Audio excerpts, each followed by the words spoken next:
শিক্ষার্থীরা একত্রিত হয়েছে তোমার মুক্তি সেনার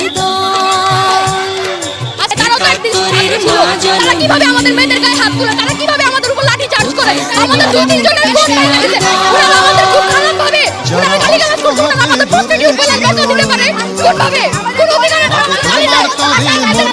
আমরা আমাদের ভাইয়ের ওমা যাদের ভয়ে পালিয়েছিল শত্রু সেনার দল, আমরা তো কোনো অন্যায় অধিকার চাইতেছি না, আমরা আমাদের অধিকারটা চাইতেছি। আমরা কোনো ঝামেলা করতেছি না, দেখেন একটা স্টুডেন্টের লাঠি নাই, একটা স্টুডেন্টের একাত্তরের মা জননী লাঠি চার্জ করছে, আমি ব্যথা পাইছি, আমাকে এই লাঠি চার্জ করে তোমার তারা আমাদের মুক্তি অকস্মাতে সেনার গালি দল।